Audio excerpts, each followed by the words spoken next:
안녕하십니까, 박성현 교수입니다. 자, 이번 시간에는 134페이지에 나오는 외화예금이 나오는데요. 일단 외국환을 알려면 굉장히 복잡한 그런 절차들이 좀 필요합니다. 그런데 여기서 이제 간단하게 나오기 때문에, 그런데 또 모르고 지나가면 또 애매한 그런 것들이 좀 있습니다. 자, 일단 첫 번째는 더 중요한 게 뭐냐, 거주성입니다. 137페이지로 가면 이제 거주성이 나오는데, 자, 이게 세법상 거주성과 외국환 거래법상의 이 거주성이 다릅니다. 그래서 우리가 이제 배우는 건 이제 외국환 거래법상 거주성인데, 이제 우리나라에 이제 있는 국민들을 좀 쪼개본 거예요. 그래서 이제 국민인데 이제 우리나라에 살고 있는 사람이 있고 그렇지 않은 사람이 있거든요. 그래서 국민인 사람이 이렇게 있으면, 자, 국민인 거주자와 그다음에 국민인 비거주자가 있어요. 이렇게 나누는 게 좀 더 좋거든요. 그러니까 외국인 있죠, 우리나라도. 그 외국인 중에 이제 우리나라에 잠깐 살고 있는 거주자하고 아예 그냥 잠깐 단기 머무는 비거주자가 있습니다. 그러면 일단 이 사람이 이제 핵심이죠. 우리가 다 이런 사람이죠. 뭐 얼마나 있으면 되느냐? 3개월 이상 있으면 됩니다. 그러니까 국민인 사람은, 그러니까 우리나라 사람이죠. 이런 사람들은 3개월만 있으면 돼요. 자, 근데 외국인 국민인 비거주자 이렇게 있단 말이죠. 그럼 첫 번째는 영주권자를 말해요. 그러니까 그 다른 나라에 가서 영주권을 취득한 사람이 있고 장기 체류자가 있어요. 그러니까 영주권이라는 제도가 없는 나라들도 많거든요. 그러니까 영주권은 시민권과 분리됩니다. 그래서 장기 체류자는 이거 2년 이상 있는 사람들. 해외에서 2년 이상 있는 사람인데, 자, 이 사람이 우리나라에 들어와요. 그래서 3개월이 지나면 국민인 거주자가 됩니다. 자, 그런데 이제 우리 외국인인데 우리나라에 잠깐 와서 여행 가고 있는 사람도 있겠고, 자, 외국인 비거주자 중에서 우리나라에 6개월 이상 거주하면 외국인 거주자가 됩니다. 그 외에는 이제 비거주자가 되겠죠. 자, 이렇게 분리하면 간단하냐? 그렇진 않고, 자, 봅시다. 국민인데 대한민국 제외 공간이에요. 이게 무슨 얘기냐면 이런 거죠. 여기면 제외 공간이라는 이 자체가 국민이다 이거예요. 국민인 거주자다. 그러니까 무슨 얘기냐면 미국에 이렇게 있잖아요. 미국에 뉴욕에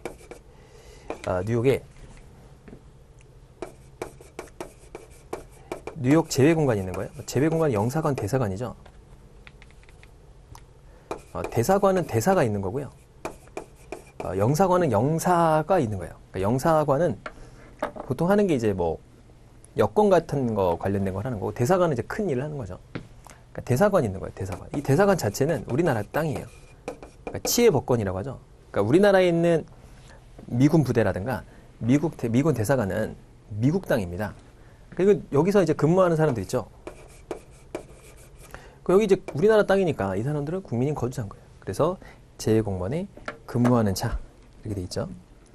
자, 그 다음에 제외공간에서 근무해서 미국에서 파견되어 있는 차. 그 다음에 이렇게 얘가 우리나라 들어와서 3개월. 이게 중요해요.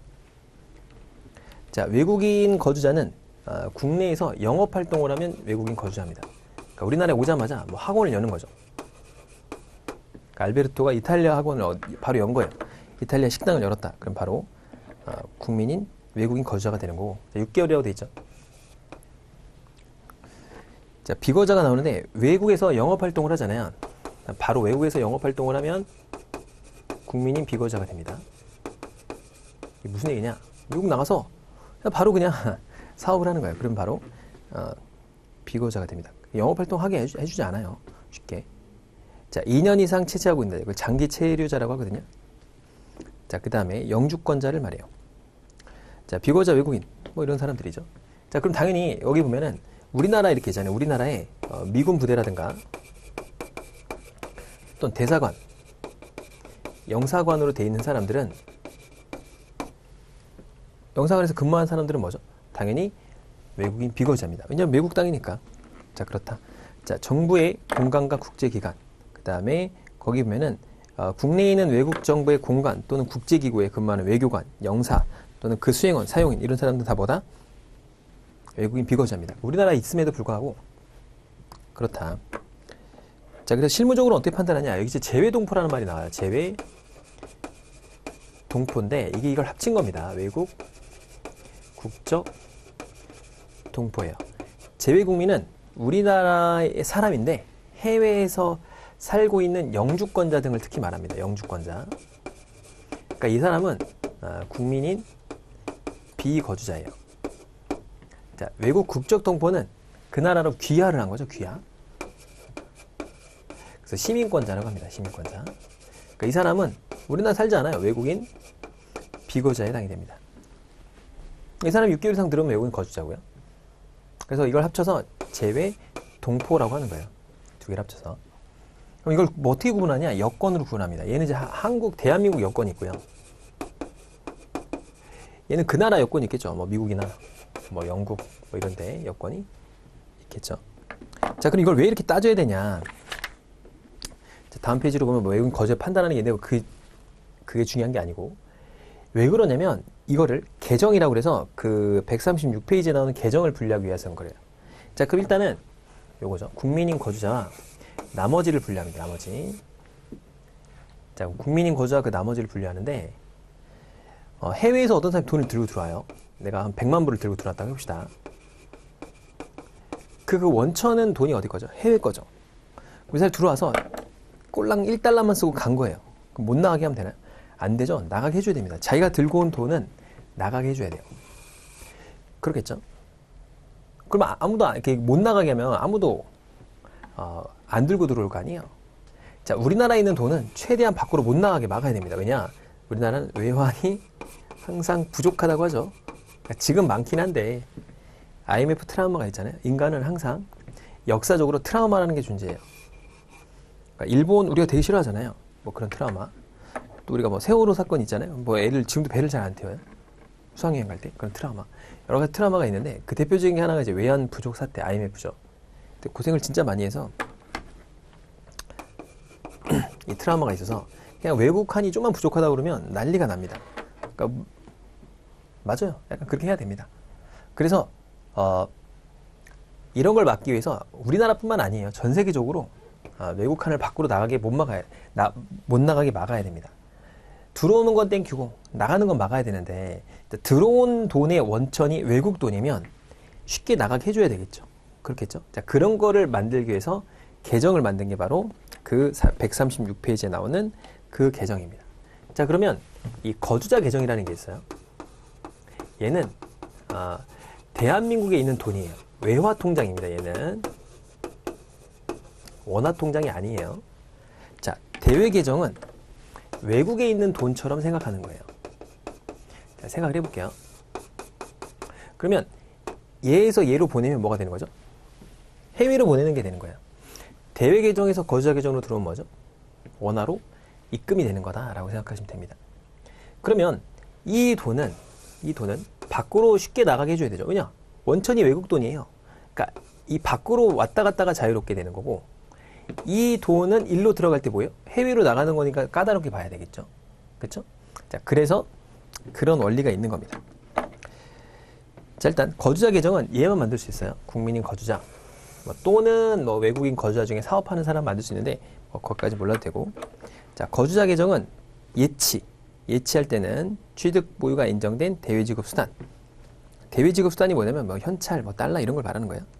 자, 내국 지급 수단이 뭐냐? 원화예요, 원화. 원화를 대가로 매입한 대외지급 수단이고 처분은 제한이 없다. 자, 이런 거거든요. 대외 계정은 자, 예치는 뭘로 할 수 있죠? 외국으로부터 송금되어 온 돈만 예치할 수 있어요. 그쵸? 그 다음에 이 사람이 국내에서 열심히 일했어요. 그렇게 해서 해외로 나갈 수 있는 돈, 이런 거예요. 그 인정된 대외지급수단이라고 하거든요. 처분은 밖으로 나갈 수 있게 만들어 놓는 거죠. 이게 되게 복잡해요, 사실은. 이 정도만 이해합시다. 이렇게 돈을 왔다 갔다 하게 해주는 거다. 이건 은행원도 잘 모르는 경우가 많아서 여러분이 들어가시면 연수 받을 때 많이 받게 됩니다. 자, 해외 이주자 계정은 뭐냐면 이제 해외 이주라는 게 뭐냐? 우리나라를 아예 떠나는 걸 해외 이주라고 그래요, 여러분들. 그러니까 연고 이주도 있고 무연고 이주도 있거든요. 그러니까 우리나라에 있는 재산을 다 털어서 해외로 나가서 이제 안 돌아올 목적으로 가는 게 해외 이주입니다. 그러니까 그러니까 이 사람들은 특별하게 돈을 모아서 한 번에 나가게 되거든요. 그래서 만들어 놓는 계정이 해외 이주자 계정이에요. 되게 어려운 개념입니다. 이걸 한 번도 안 해본 분들은 절대 알 수가 없어요. 자, 해외 이주자의 자기 명의 재산과 재외동포가 있는데 아까 여기 나와있죠. 재외동포. 외국에 있는 사람이 이런 경우죠. 외국에 살고 있는데 아버지가 우리나라에 살고 있어요. 근데 아버지가 돌아가시면서 건물을 증여한 거예요. 그래서 팔았어요. 팔면 100%다 나가게 해줍니다. 참고로 우리나라는 1년에 5만 불 넘어가면 못 보내요. 뭐 사유가 없으면 5만 불 넘어가면 못 보냅니다. 받는 건 상관없어요. 받는 건 뭐 1억 불 다 받을 수 있습니다. 근데 보내는 건 절대 안 돼요. 그러니까 한국은행 뭐 신고하는데 한국은행에서 보내줄 리가 없습니다. 그래서 아무튼 5만 불 이상은 못 보낸다. 사유가 없으면. 그러니까 사유가 없으면 5만 불까지 보낼 수 있어요. 한 6천만 원 되죠. 6,500만 원? 뭐 정도 되겠죠. 그 정도 이상은 못 보낸다고 보시면 되는데 재외동포 재산 만출은 예외 없이 다 보낼 수 있어요. 뭐 제한 없이. 그렇다. 자, 그래서 재외동포 자기 명의의 부동산, 국내 예금 이런 것들을 예치할 수 있고 보낼 수도 있습니다.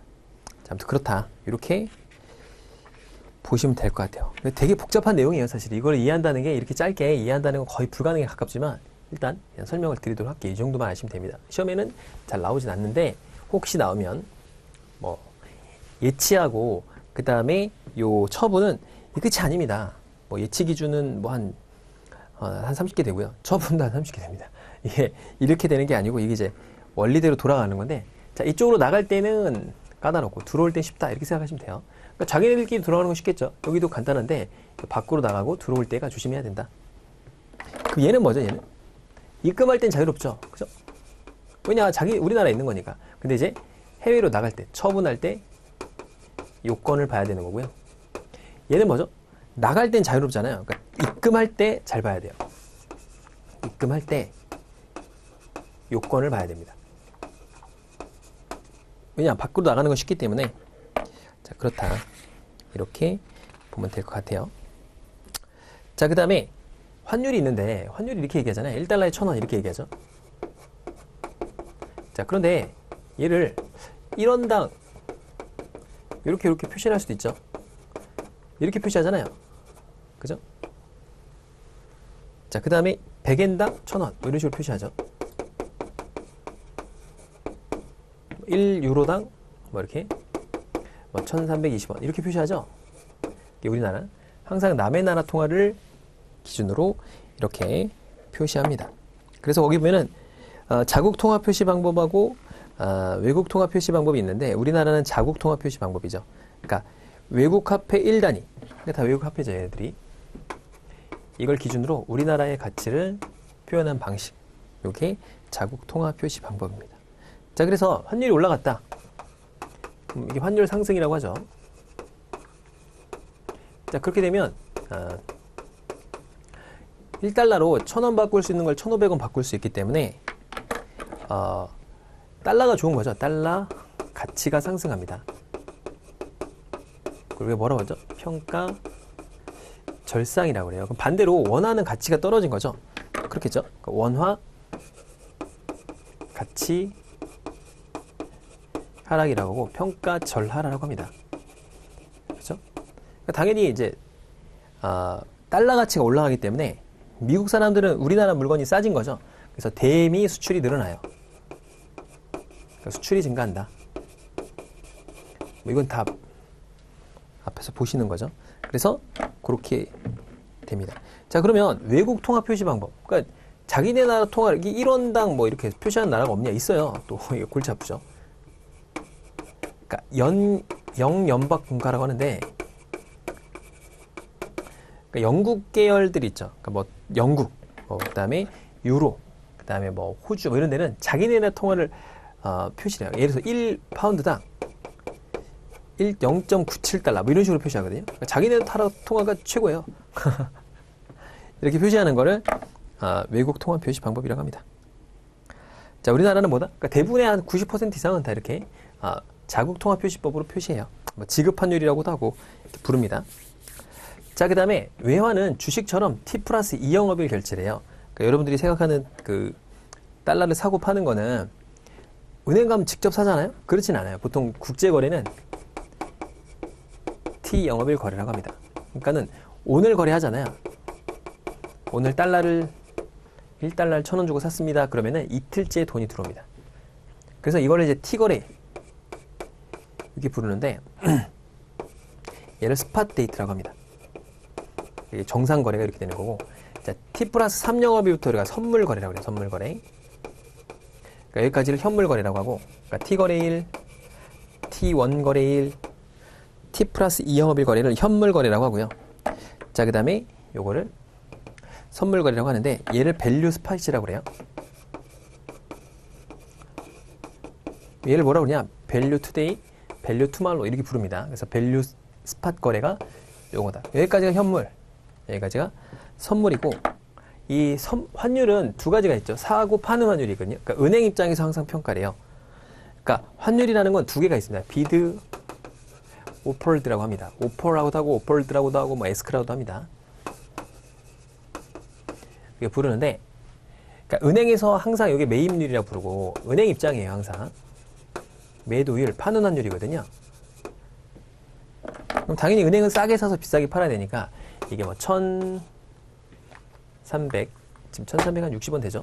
1,360.25, 얘는 1,365.35 이런 식으로 표시가 되죠.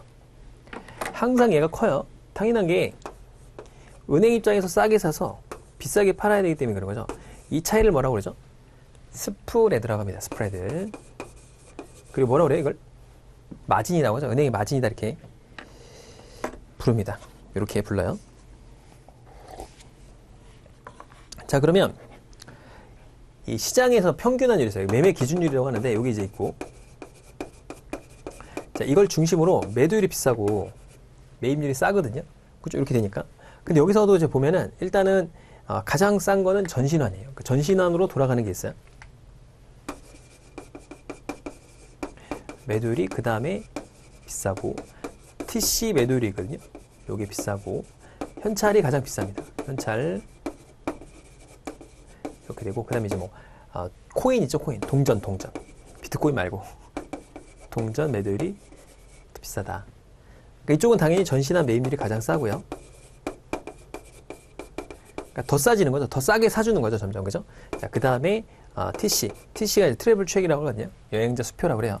지금은 거의 거래가 안 됩니다, 여러분들. 안 팔아요. 지금 판매 중단됐어요. 그 다음에 현찰, 그리고 코인, 뭐 이런 식으로 됩니다. 그러니까 이렇게 환율이 이렇게 커지는 거예요. 이렇게 가끔 나오거든요. 하나 기억을 해 놓읍시다. 자, 이렇게 있다. 그러니까 전시라는 건 뭐냐면, 전시라는 현찰 말고 전산으로 돌아다니는 거 있죠. 뭐 송금이 들어온다거나 송금이 나간다거나 뭐 이런 걸 말합니다. 자, 이렇게 생각하시면 돼요. 그러니까 이거는 이제 뭐 그냥 굵직한 것만 알려드린 거고, 여러분들이 외환 전문역 1종을 따시게 되면 요것만 전문적으로 한 권을 배워요. 그러니까 외국환에 대한 거. 나중에 외국환 전문가가 되시려면 이쪽을 공부하시면 될 것 같고요. 자, 외화예금의 종류가 있는데, 예금자 보호법이 됩니다. 그리고 그 이자 계산이 특이하게 우리나라는 365일로 계산하거든요. 이자를. 그죠? 그 30일 날 가입했다. 뭐 이렇게 되죠. 그죠? 그래서 365일 곱하기 액트 이렇게 표시해요. 액트가 뭐냐? 실제 날짜입니다. 예를 들어서 내가 1월 달에 한 달짜리 예금을 가입했어요. 정기금이 5%다. 1억을 가입했다. 그럼 1억 곱하기 5% 곱하기 12분의 1 이렇게 하는 게 아니고요. 365분의 1월 달은 31일이죠. 그죠? 그러니까 표시할 때 이렇게 표시해요. 360일 액트. 그러니까 실제 날짜죠. 그럼 2월 달은 28일 뭐 또는 29일이 되겠죠. 이렇게 넣어주겠죠. 이렇게 계산하는 걸 이렇게 말하고, 어떤 데 보면 이렇게 돼 있어요. 액트라고 되어 있는 거 있거든요. 이건 뭐죠? 366일인 날도 있잖아요. 그렇죠? 366일이면은 366일. 이렇게 계산하는 게 액트분의 액트라고 그래요. 그럼 이런 것도 있겠죠. 액트분의 뭐 30일. 무조건 30일로 계산하고, 분자는 밑에는 이제 실제 그 연도 날짜가 되겠죠. 그런데 이제 미국이라든가 이런 나라들은 이걸 이렇게 하지 않고 그냥 360일로 계산합니다. 뭐 이렇게라든가 이렇게 계산해요. 외화는. 자, 보통 예금이 있고 뭐 정기 예금도 있고 뭐 당좌 예금도 있는데, 당좌 예금은 우리가 그 139페이지로 가면은 당좌 예금은 이 거래 계약을 개인 및 기업이 하는데 당좌 예금의 목적이 뭐죠? 수표나 어음을 우리가 이제 지급 대행해 주는 거잖아요. 당좌 어음이란 당좌 계좌 그러니까 수표 어음을 갖다가 이렇게 지급 대행을 해주는 거예요. 사실은 지급 위탁 계좌라고 하죠. 그런데 얘는 뭐다? 이걸 발행하지 않아요. 그냥 이자도 지급하지 않기 때문에 큰 의미는 없다. 자, 그 다음에 정기예금은 당연히 그 해당 나라의 금리가 적용됩니다. 해당 통화 금리가 적용돼요. 뭐 달러면 그러니까 미국 달러면 미국 금리가, 홍콩 달러면 홍콩 금리가, 달러 종류가 엄청 많아요, 여러분들. 요게 홍콩 달러거든요. 이게 호주 달러예요. AUD. 요게 뉴질랜드 달러고, 그 다음에 뭐 USD가 있죠. 이게 이제 미국 달러죠. 달러 종류가 많습니다. KAD도 있죠. 캐나다 달러. 뭐 되게 많아요, 달러가. 그래서 그냥 달러라고 하면 안 되고 USD다라고 얘기를 해줘야 돼요, 사실은.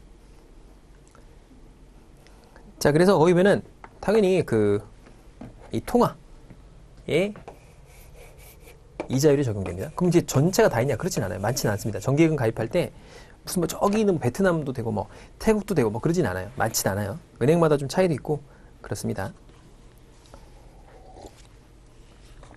자, 적금도 있겠죠. 적립식 예금도 있다. 자유적립식도 있고, 그다음에 뭐 정기 적립식도 있습니다. 자, 그 다음에 외화 보통 예금은 우리가 이렇게 생각할 때 일반 통장이잖아요. 얘는 이제 종합 통장이라고 하거든요. 글로벌 외화 종합 통장 이렇게 불러요. 왜 그러냐면 이 한 개의 통장에 수도 없이 많은 통화를 다 넣을 수 있어요. 그러니까 뭐 한 개의 통장에 달러, 유로, 엔화 다 넣을 수 있다 이거예요. 그러니까 달러 통장 별도, 유로 통장 별도 이렇게 만들지 않아요. 자, 그렇다. 자, 그 다음에 트리플 책. 그러니까 이게 책이라는 게 수표잖아요. 근데 CHEQUE도 있어요. 이것도 책이에요. 발음도 책이고 그냥 수표입니다. 이게 영국식 발음이거든요. 그래서 트리플 체크라고 나오면 뭐야 이거? 잘못된 거 아니야? 아닙니다. 같은 거예요. 이렇게 부릅니다. 그래서 이제 여행자 수표가 있는데 시험에 안 나올 겁니다. 왜냐하면 지금 판매하지 않아요. 이게 뭐냐면 여행자 수표가 뭐냐면 이제 분실 대비해가지고 외국에 돈 많이 들고 가면 좀 그렇잖아요. 엄마가 걱정하지 않습니까? 그래서 들고 가면 이제 위험하니까 달러를 많이 들고 가면 이렇게 뭐 학비 같은 거 내라고 할 때 이제 많이 들고 가거든요. 한 500만 원, 600만 원씩 들고 가요. 그러면 이제 혹시 분실하면 큰일 나잖아요. 그러니까 그때 발행하는 게 여행자 수표예요. 그러니까 분실해도 재발급이 되거든요. 자, 그런 거다. 근데 이게 대행하는 회사가 있어요. 아멕스나 토마스 쿡인데 토마스 쿡은 이제 발행이 안 됐었는데 아멕스만 발행했었거든요. 이게 여행자 수표 회사예요. 이게 발행하는 회사. 이것도 발행 안 된다. 자, 넘어가서 발행 절차가 있는데 몰라도 됩니다. 이거 지금 발행하지 않아요. 그래서 뭐 거기 뭐 이렇게 여행자 수표를 받으면 홀더 사인, 뭐 카운트 사인 이런 게 있거든요. 그래서 홀더 사인 라인에 처음에 이렇게 딱 적어놔야 되고, 그 다음에 뭐 내가 그 여권에 사인이 있거든요. 그거랑 일치해야 되고 뭐 이런 게 있는데 별로 중요한 건 없고. 자, 그 다음에 추심 전 매입과 추심 후 지급이 있어요. 이것도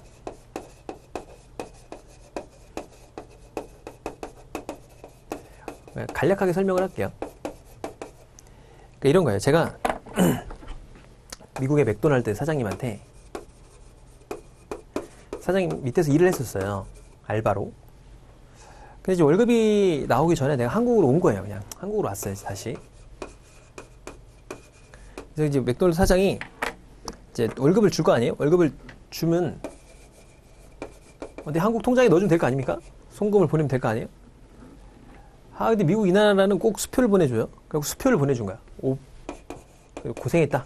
5,000불짜리 수표를 발행해 줬어요. 그래서 우편으로 날라왔어요, 이게. 이거 골치 아프죠, 이거. 돈 어떻게 해, 이거 다시 미국 가서 돈 달라고 그래요? 아니죠. 이거를 A라는 애가 거래하는 은행으로 갑니다. 뭐 신한은행이나 뭐 하나은행이라고 해볼까요? 하나은행에 가서 이거를 이제 이 수표를 줍니다. 그럼 수표를 주면 다시 미국으로 보내요, 진짜로. 그 맥도날드 사장님이 거래한 은행이 있겠죠. 뭐 BOA라고 해봅시다. 뱅크 오브 아메리카가 있다고 해봐요. 그럼 거기 계좌가 있거든요. 이게 당좌 계좌예요. 여기서 수표가 날라왔겠죠. 5,000불짜리가. 그러면 이제 이렇게 사장님이 미호에서 전화해요. 사장님 이거 5,000불짜리 지급해 줄까요? 맞아. 이 친구 일 잘해. 빨리 보내주세요. 그럼 다시 보내줍니다. 그럼 통장으로 입금이 되는 거예요. 5,000불이. 아주 번거로운 작업이죠. 그냥 돈 보내주면 될 것 같다가 왜 굳이 이래가지고 수수료도 나오고 우편료도 나오고 돈 많이 나와요 이거. 아우 귀찮아. 이렇게 되는 거죠. 미국 애들은 이거 되게 좋아해요. 수표를 많이 보내주거든요. 자 그럼 첫 번째, 자, 이게 원칙이에요. 수표를 갖고 왔는데 이렇게 돈을 달라고 요청을 해서 돈이 돌아오는 거. 이게 추심이라는 건 역으로 청구한다 그런 거예요. 돈을 청구해 주는 게 추심이거든요. 돈을 달라. 그래서 지급해 주는 게 추심 후 지급이고, 자, 추심 전 매입은 은행이 먼저 5,000불을 먼저 줘요. 그리고 나중에 이렇게 받아내는 거. 이게 추심 전 매입이에요. 근데 돈을 보냈는데 맥도날드 사장이 그러는 거죠. 그런 적 없는데? 이거 사기인데? 난 이런 수표 발행한 적 없어요. 이럴 수 있죠. 이 친구 몰라요? 이렇게 할 수 있잖아요. 그럼 이게 돈을 안 주거든요. 부도가 된 거죠. 지급 거절이 난 거예요. 돈을 못 줄 거 아니에요? 그럼 먼저 줘버렸으면 다시 돈 달라고 했는데 얘가 도망가 버렸네? 그럼 은행이 손해를 낼 거 아닙니까? 그래서 안 해줍니다. 잘. 그리고 해주는 경우도 특히 뭐 돈이 많거나 뭐 금액이 소액이거나 이런 거예요. 5억 불이다. 이걸 해달라. 절대 안 해주죠. 이런 건 안 해주고. 그러니까 추심전 매입은 여신행위예요. 여신행위. 일종의 대출을 해주는 거죠. 그래서 수수료를 그러니까 여신 이자를 받아요. 그걸 환가료라고 하는데 환가료 같은 걸 받습니다. 자, 그래서 이게 원칙이다. 그렇죠. 보내놓고 돈 돌아오면 주는 게 원칙이 되겠죠. 자, 외국으로 되어 있는 외화 표시 수표를 고객으로부터 매입. 샀어요. 실물과 함께 대금 청구를 추심 요청합니다. 자, 매입 업무는 대금 지급 시점에 따라서 추심 전 매입과 추심 후 지급이 있다. 추심 후 지급을 원칙으로 한다. 써있죠? 이게 원칙이 원칙. 먼저 돈을 줄 수가 없어요. 왜냐? 줄지 안 줄지 모르니까 이 맥도날드 사장이 난 모르겠는데요. 이렇게 배째할 수 있잖아요. 그러니까 먼저 주는 게 아니에요. 자, 그 다음에 2만 불 상당액을 초과하게 되면 취득경위 입증 서류를 내야 됩니다. 그러니까 뭐 큰 의미는 없습니다. 그러니까 우리 국민인 거주자는 2만 불 받든 뭐 5만 불 받든 뭐 어디서 났는지만 적으면 돼요. 뭐 외국한 신고필증, 뭐 대외지급수다, 매매 신고필증, 너무 어려운 내용입니다. 그러니까 이런 걸 받아야 된다. 자, 추심 전 매입이란 수표 대금을 먼저 지급하고, 그쵸? 회수하는 방법입니다. 자, 여신행위다. 라고 돼 있죠. 그러니까 수표를 잘 봐야죠. 혹시라도 못 받을 수 있으니까. 그래서 추심 후 지급을 빌즈 콜렉티드라고 그래요. 그래서 이제 추심이란 단어예요. 콜렉티드가 추심이거든요. 콜렉션이라고도 하고요. 추심이라고 합니다. 얘는 은행이 산 거다. 그래서 빌즈 퍼체스라고 합니다. 그러니까 얘는 구입한 거다. 퍼체스라고 해요. 그러니까 얘는 빌즈 컬렉트, 얘는 퍼체스트, 구입한 거다. 이렇게 보는 겁니다. 자, 그래서 수표가 있는데 은행 수표는 은행이 발행한 건데 그 모든 은행이 다 발행하면 은행 수표는 아니에요. 환거래 은행이에요. 그 중요한 게 환거래 은행이라는 단어가 나오는데 이것도 복잡합니다. 그러니까 신한은행하고 저기 과테말라에 있는 무슨 뭐 몰라카리아 뭐 뿌라카타 은행 뭐 이런 게 있다고 쳐봅시다. 그럼 돈을 보내고 받는 걸 할 수 있나요? 못해요. 큰일 납니다. 첫째, 돈을 보냈는데 얘가 들고 튀면 어떻게 해요? 고객을 안 주고 자기네가 다 슈킹할 수 있겠죠. 얘가 돈이 들어왔어요. 한 1억 불 들어왔습니다. 그럼 받으면 되나요? 안 됩니다. 이게 무슨 불법 자금인지 어떻게 알아요? 마약 자금이라든가 또는 불법 자금으로 쓰일 수 있기 때문에 함부로 할 수가 없어요. 그래서 거기 보면은 이 환거래 은행을 맺기 위해서는 얘네들이 FATF라는 걸 가입해야 돼요. 이게 뭐냐면 Financial Action Task Force Money on London이라고 하는데, 그러니까 자금 세탁 방지 기구에 가입되어 있어야 됩니다. 어쨌든간 환거래 은행이라는 거를 맺는 게 쉽진 않다. 그래서 그런 은행이 발행한 수표만 뭐다? 은행 수표예요. 그럼 그게 아니면 그냥 개인 수표예요. 퍼스널 체크이라고 합니다. 그래서 환거래 은행의 서명권자가 서명한 수표에 은행이 발행한 수표예요. 그래서 우리나라의 뭐 자기합 수표 같은 느낌이죠. 그래서 official checks, bankers check 이렇게 써 있다. 자, 그 외에 모든 수표는 다 그냥 그 머니 오더나 이런 거 제외하고 나머지 다 개인 수표다라고 보면 됩니다. 퍼스널 책 이렇게 부르죠. 그러니까 아까 요 맥도날드 사장님이 발행한 수표가 개인 수표예요. 자, 머니 오더가 있는데 머니 오더는 그 수취인에게 지급을 지급한 지시서다. 그러니까 일종의 돈을 넣어주고 지시서 같은 거 하나 끌어주는 거야. 그럼 갖다 주면 돈 주는 거. 그러니까 자기합 수표랑 좀 비슷합니다. 그래서 뱅크 머니 오더가 있고 뭐 퍼스널 머니 오더가 있다. 자, USD 포스탈 머니 오더가 있다. 그러니까 이것도 거기면 US 포스탈 머니 오더라고 돼 있는데 미국에서만 지급이 가능해요. 유나이티드 스테이츠 인터내셔널 포스탈 머니 오더라고 돼 있는 거는 이 문구가 있는 경우에는 우측에서 지급 가능하겠네. 우측에서 매입할 수 없으며 그 밑에 보면 네고셔블 이게 양도나 매입하는 거거든요. 그것이 US밖에 안 된다. 그러면은 이제 미국에서만 해야 된다 그런 거죠. 그러니까 포스털이 뭐죠? 우편이죠, 우편. 그러니까 인터내셔널 포스털 머니 오더라고 돼 있으면 우측에서만. 그다음에 네고셔블 only in the USA. 이거는 미국으로 가야 돼요. 여기다가 맥도날드 사장이 수표를 써놓고 네고셔블 only in the USA 이렇게 쓰는 순간 미국 가야 됩니다. 안 주겠다는 거죠. 자, 미국 국고수표가 있어요. 트레저리 책이라고 하는데 일단 발행일로부터 유효기간이 12달입니다. 12개월이다. 오케이. 미국 국고수표는 무조건 추심 전 매입만 합니다. 특징이에요. 써놓으세요. 원래 추심 후 지급이 원칙이라고 하잖아요. 근데 미국 국고수표는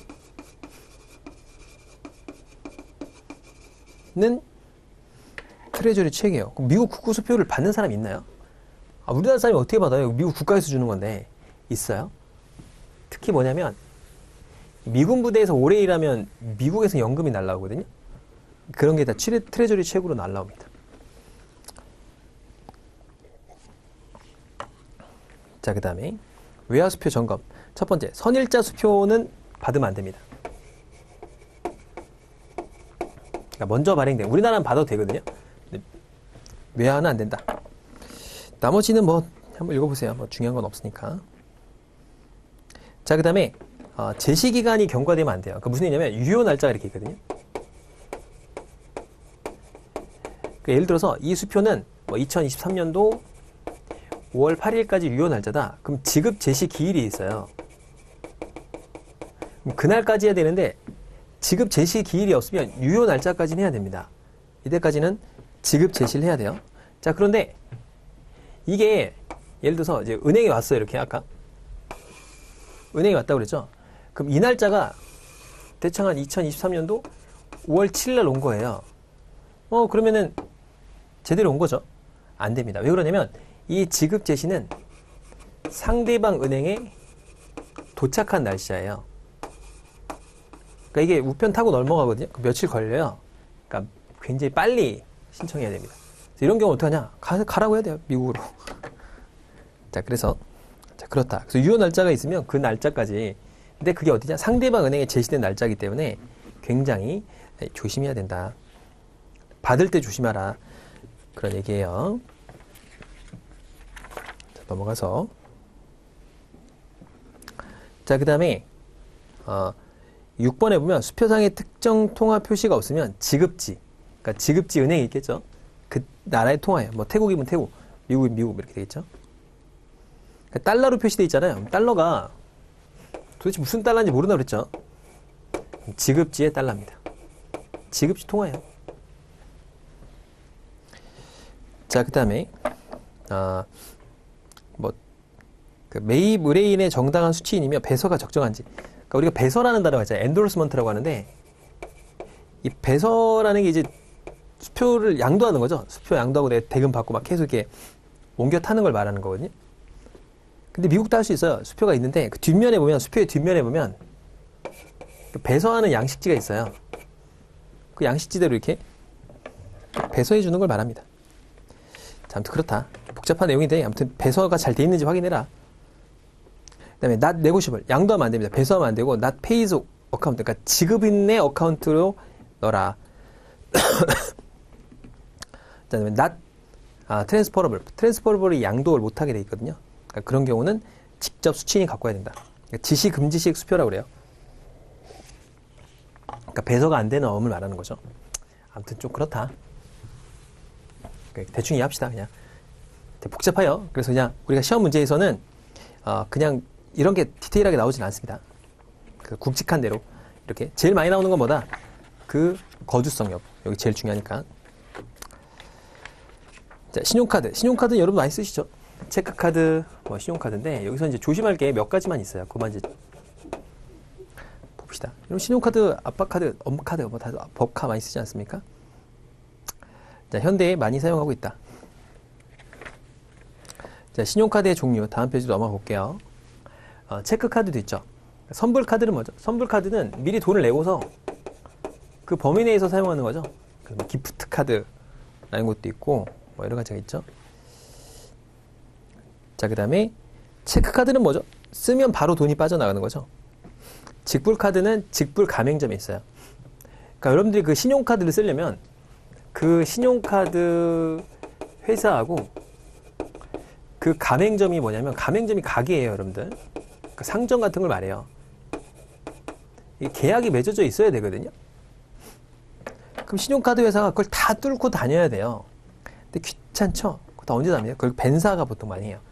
벤사라고 그래서 그러니까 얘는 다양한 카드사가 있겠죠. 뭐 신한카드, LG카드 뭐 이런 게 있지 않습니까? 그런 카드사를 한 개의 가맹점에 가서 다 뚫어주는 거야. 다 뚫어주는 거. 보통 벤사라고 하거든요. 그러니까 다 못하잖아요. 그러니까 이제 여러분들이 신용카드를 잘 보면 거기 비자나 마스터라는 게 써있는 게 있을 거예요. 마스터라고. 이게 뭐냐? 이거는 우리나라 가맹점이 아닙니다. 미국, 그러니까 비자 카드가 있어요. 비자 카드, 그죠? 그러니까 비자 카드가 미국에 있었거든요. 그러니까 얘네들이 전 세계의 가맹점을 다 뚫은 거예요.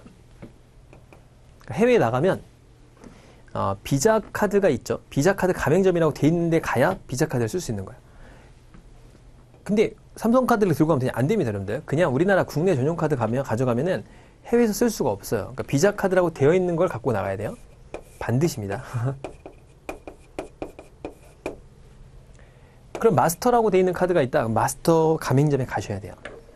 그럼 가면 어떻게 되냐? 가맹점이 안 되어 있다면 카드를 못 쓴다니까요. 그럼 만약에 이렇게 쓰면 뭐가 좋냐? 수수료를 받죠. 그러니까 판매 대금의 수수료를 받는데 그걸 이제 나눠 갖게 돼요. 가져가겠죠, 얘네들이. 그렇죠? 그래서 보시면은 뭐 가맹점, 그러니까 비자나 마스터를 가입하면은 뭐 이렇게 잘 보면은 수수료를 좀 더 내는 것도 있거든요. 그러니까 무슨 뭐 연회비 같은 걸 좀 더 내죠. 자, 그렇다. 자, 신용카드 이용이 나오는데 여러분들이 이렇게 되잖아요. 신용카드를 회원이 있겠죠. 그 신용카드 회사가 있죠. 그렇죠? 그리고 가맹점이 있어요. 그럼 절차가 어떻게 되냐면 그러니까 여러분이 설렁탕 가게 가요. 밥을 먹어요. 밥을 먹고 2만 원 카드를 긁습니다. 카드를 긁어요. 쭉 긁으면 여러분은 돈이 언제 나가죠? 뭐 다음 달 나가죠, 보통. 그죠? 대금이 다음 달 청구되죠. 그죠? 그때까지 돈 안 내도 되잖아요. 그럼 가맹점에는 먼저 이 2만 원을 카드에 써서 먼저 줍니다. 먼저 줘요. 그때 수수료를 뗍니다. 그 가맹점 수수료를 떼는데 2, 3% 돼요. 꽤 많이 떼거든요. 2, 3%를 떼고 줍니다. 떼고 줘요. 그럼 얘네들이 이제 대금 왜 주고 납부하겠죠? 마지막에. 막 이런 구조예요, 이런 구조. 그쵸? 근데 이제 한 달 뒤에 사실은 돈을 지급하기 때문에 일종의 여신행위죠. 대출해주는 행위죠. 누가? 신용카드 회사가 카드 회원에게 대출해주는 건데 그 이자가 가맹점 수수료, 그걸 누구한테 받는 거예요? 가맹점에게 받는 아주 특이한 구조죠. 그래서 신용카드 회사는 여신 전문 회사라고 그래요. 대출만 해준다 이거예요. 이렇게 부르죠. 이런 구조예요. 그럼 첫 번째, 신용카드 회원의 신용도가 중요하겠죠. 그러니까 돈 다 써놓고 이렇게 돈 안 갚으면 안 되잖아요. 그렇겠죠. 더 중요한 건 뭐냐? 더 중요한 건 가맹점도 되게 중요합니다. 가맹점의 이 신용도 중요해요. 그래서 가맹점 관리도 되게 철저하게 합니다. 신용카드 회사에서는. 그러니까 이런 거죠. 둘이 짜는 거예요. 그냥 카드로 막 긁어요. 그럼 얘가 이제 뭐 가짜로 긁는 거죠, 계속. 그럼 돈을 먼저 주잖아요. 둘이 같이 나르는 거죠. 그러면 이제 둘 다 돈을 날렸으니까 카드 회사가 이제 손해를 많이 보겠죠. 그래서 가맹점이 진짜인지 가짜인지 확인도 되게 잘합니다. 열심히 해요. 자, 회원. 개인 회원이 나옵니다. 개인 회원은 18세 이상이어야 돼요. 왜냐면 결제 능력이 있어야 됩니다. 여신행위이기 때문에. 실명의 개인을 말하고요. 가족 회원이 있어요. 가족 회원은 뭐 부모, 배우자 뭐 이런 거죠. 자, 그래서 본인 회원이 승낙해야 됩니다. 무슨 얘기냐면, 자, 아빠가 있어요, 아빠. 엄마가 있어요. 자녀가 1, 2가 있습니다. 근데 아빠만 일을 해요, 지금. 뭐, 경제활동을 아버지만 하는 거죠.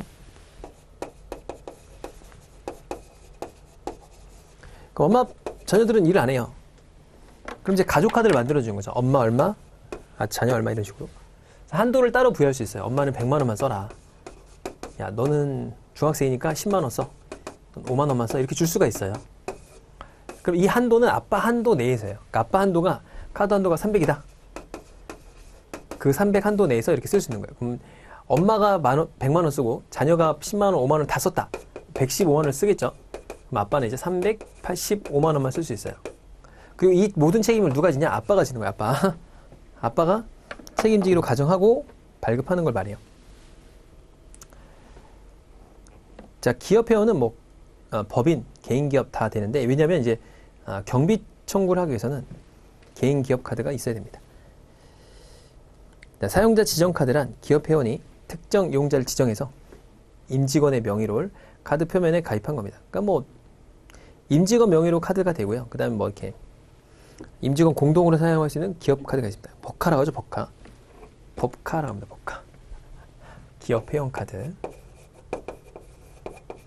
아빠 카드, 아카라고 하죠. 엄마 카드, 엄카. 법카가 최고죠. 자, 연회비를 냅니다. 무조건, 예전에는 연회비가 면제됐는데 연회비 면제가 없어요.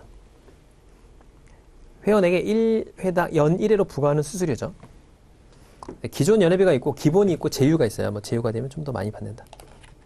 그래서 뭐, 연회비가 뭐, 100만 원짜리도 있죠. 뭐 현대카드, 블랙카드라고 하잖아요. 우리나라에 몇 명 없다고 하는데.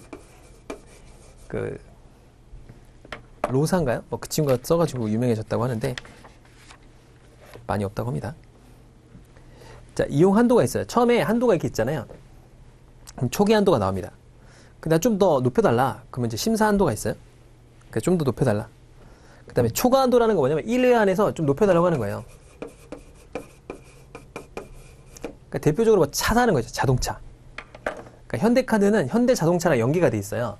그래가지고 현대카드로 긁으면 한 2%나 3%를 주거든요.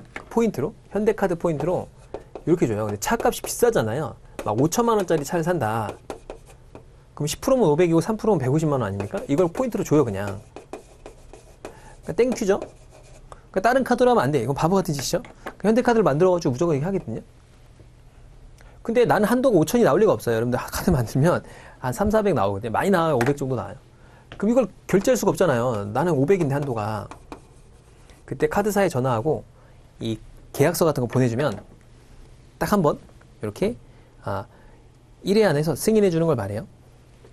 그러니까 특별한도 이렇게 말하죠. 그래서 뭐 자동차 구입이나 회원의 경조사 이런 것들이 있으면, 그러니까 뭐 결혼식 같은 거 하면 한 번에 많이 긁거든요. 그때 특별한도가 부여됩니다. 자, 초과 한도는 뭐냐면 일시적으로 잔여 한도를 초과해서 뭐 한 번 딱 승인해 주는 걸 말합니다. 거의 안 해주고요. 특별 한도는 거의 해줍니다. 다음 달에 다 갚아야 돼요. 안 갚는 건 아닌데 어차피 난 돈이 있어. 또는 뭐 대출을 받을 거야. 보통 뭐 차는 대출을 받으니까. 근데 요 포인트 적립을 위해서 이렇게 하는 거죠. 자, 이용 한도 관리가 나오는데 총 한도 범위 내에서 다 쓰는 거예요. 내가 500이라는 한도가 있다. 그럼 가족 회원 한도, 뭐 일시불 한도, 해외 사용 한도 다 똑같은 거예요. 다 합쳐서 500인 거예요. 그럼 현금 서비스도 받을 수 있다. 그러니까 잔여 한도란 내가 500만 원이 한도인데 300만 원 썼어요. 그럼 200만 원이 남았죠. 이게 잔여 한도다. 보면 되겠고.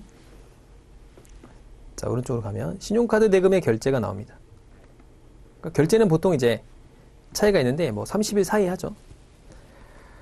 자, 리볼빙이라는 게 있어요. 리볼빙이 뭐냐면 다음 달로 2월에 주는 거예요.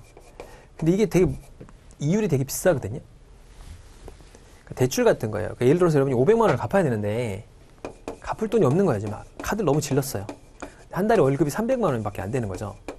이거 풀로 다 갚을 수가 없으니까 내가 200만 원만 갚고 300만 원은 다음 달에 갚을게요. 2월 결제죠. 거기 보면 이제 2월 결제라는 말이 나오죠.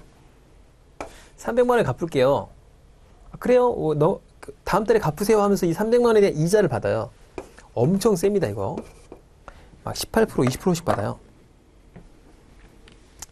자, 그래서 최소 결제 금액만 결제하고 잔액은 다음 달로 이원하는 2월 결제, 회전 결제가 있습니다. 신용카드 회원을 신용 등급별로 나누어서 사전 약정에 의해서 이렇게 이 길로 2월하게 만드는 거거든요. 근데 이게 굉장히 좀 신용카드 회사들이 좀 얍삽한 게 좀 이걸 왜 하는지 모르겠어요. 전 필요 없거든요. 돈이 있는 사람들은 굳이 이걸 할 필요가 없죠. 근데 예를 들어서 이 사람이 150만 원을 나온 거예요. 근데 깜빡해가지고 이 사람이 깜빡해가지고 결제를 못한 거예요. 그럴 수 있죠. 통장에 잔고가 없어서. 그때 50만 원밖에 없었던 거죠.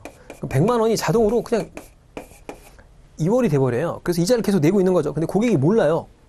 왜냐? 연체가 되면 연체가 됐다고 통지가 되죠. 고객님, 연체됐으니까 빨리 갚으시고, 안 그러면 큰일 납니다. 그럼, 깜짝 놀라서 빨리 갚아야겠다. 다른 은행에 있는 돈을 여기다 넣어서 갚겠죠. 근데 그런 얘기를 안 해주고 계속 이자가 붙고 있는 거예요. 깜빡깜빡 하는 경우가 많거든요, 사실. 그럼 다음 달에 또 100만 원 이렇게 있는데, 자기는 이제 100만 원 갚아야 되는데, 여기 또 이제 또 100만 원 썼겠죠. 200이 됐는데 또 50만 원밖에 없었던 거예요. 또 150이 또 넘어가고. 그래서 이자가 되게 많이 납니다. 그래서 악용하는 사례가 있어서 여러분들이 처음에 가입하실 때 리볼빙 서비스는 웬만하면 하지 마세요. 좋은 게 아니거든요. 자, 그렇다. 선결제도 할 수 있습니다. 선결제도 할 수 있다. 자, 포인트 적립해주죠. 그래서 뭐 신용카드 쓰면 뭐 포인트 적립해주고, 뭐 현대카드는 현대 포인트 적립해주잖아요. 현대 포인트는 1원이 1점이 아니에요. 그러니까 보통 1점당 한 0.7원 정도 된다고 하죠. 그러니까 현대 포인트 100점이 이렇게 있잖아요. 그러니까 100원으로 환산해 주는 게 아니라 한 80원, 뭐 70원 이 정도로 환산이 돼요. 거의. 그래서 포인트 많이 있죠. 해피 포인트도 있고 많지 않습니까? 자, 그렇다. 자, 그다음에 뭐 신용카드 장점, 뭐 물품 가능하죠. 돈 없어도. 분실하게 되면 뒤에 나옵니다. 분실하면 분실한 거에 대해서 반환해주는 제도가 있어요. 할부 구매를 통해서 차입 효과를 가질 수 있고, 뭐 카드론 현금 서비스 받을 수 있다. 뭐 동전 같은 거 이용 안 하니까 좋겠죠. 단점, 충동 구매, 과소비 조장, 지름신이 오는 거죠. 지름신이. 자, 그렇다. 자, 그다음에 쇼핑 제휴 카드가 나오는데요.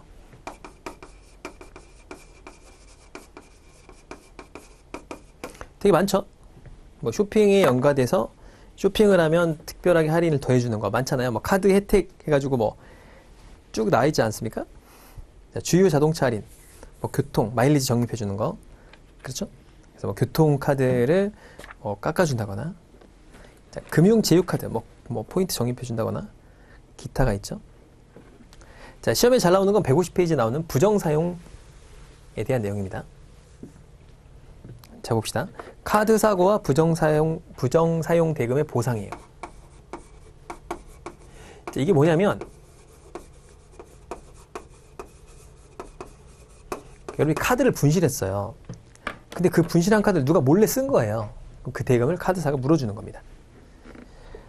첫 번째, 분실이나 도난이란 정당한 권한이 없는 제3자가 타인의 명의의 카드를 부정하게 취득해서, 그러니까 몰래 줬거나 뭐 훔쳤겠죠. 금품을 사는 걸 말합니다. 자, 그러면 60일 이전에 발생한 건 전액 카드사가 보상해 줍니다. 요건들 있죠. 무조건 보상해 주는 건 아니고, 첫째, 위변조란 타인이 몰래 변조를 시킨 거예요. 그래서 위조 매치를 일으킨 거죠. 자, 명의도용이란 명의를 바꿔서 이용하는 겁니다. 자, 그런데 회원의 고의 또는 중과실로 비밀번호가 유출됐다. 그럴 때는 책임지지 않습니다. 그러니까 요즘은 뭐 사실 비밀번호 잘 안 누르죠. 그죠? 자, 고의 또는 중과실로 이렇게 비밀번호가 노출됐다. 그렇다면은 보상해주지 않습니다. 자, 보상해주지 않는 부정사용 대금이 뭐냐? 첫 번째는 고의로 부정사용을 한 거예요. 그 다음에 카드 미서명, 그게 중요합니다. 카드 미서명 별표. 여러분들 카드를 받잖아요. 그럼 뒷면에 이렇게 마그네틱 선이 있고 뒤에 이렇게 뭔가 이렇게 종이 같은 게 붙어 있고 뭐 사인을 하라고 돼 있거든요. 그 사인을 반드시 해야 됩니다. 없으면은 안 해줘요. 근데 카드에 서명이 안 돼 있는지 어떻게 알죠? 카드사가 분실했는데 나중에 이걸 찾아내서 혹시라도 미서명 돼 있으면 안 되니까 여러분들 카드를 받으시면 무조건 사인해 놓으세요. 자, 그다음에 회원의 가족이나 동거인이 부정사용했다. 그러니까 동거하는 와이프 있잖아요. 그러니까 동거 와이프는 아니겠죠. 동거하는 사람이 몰래 쓴 거야. 그건 안 해주겠다. 아들이 몰래 썼어. 안 돼. 그런 건 안 된다 이거죠. 자, 비밀번호 누설하면 안 됩니다. 근데 뭐 신변이요. 막 사람이 칼 들이대고 야 비밀번호 불러. 그런 건 제외죠. 허위 진술하면 안 됩니다. 자, 그 다음에 뭐 여러 가지 경우 그런 때는 안 됩니다. 자, 그래서 이런 걸 막으려면 어떡하냐? 뭐 카드를 쓰면 SMS 오도록 하면 되죠, 그죠? 자, 그 다음에 문자 메시지 전송하는 것들 그런 것들. 자, 그다음에 카드사 분실 신고하면 전화번호를 기재해서 분실하면 바로 전화해서 이렇게 카드 분실 신고하면 되죠. 자, 그다음 반드시 뭐다? 뒷면에 서명을 해둬야 된다. 그럼 비밀번호는 당연히 뭐 생일, 그다음에 뭐 전화번호 연속 이런 거 안 되게 돼 있어요, 현재 그죠? 자, 본인만 사용해야 되고 가족이라도 빌려주지 마라. 애를 써 빌려줬는데 애가 막 무슨 이상한 게임 현질을 한 거예요. 그러면은 안 된다.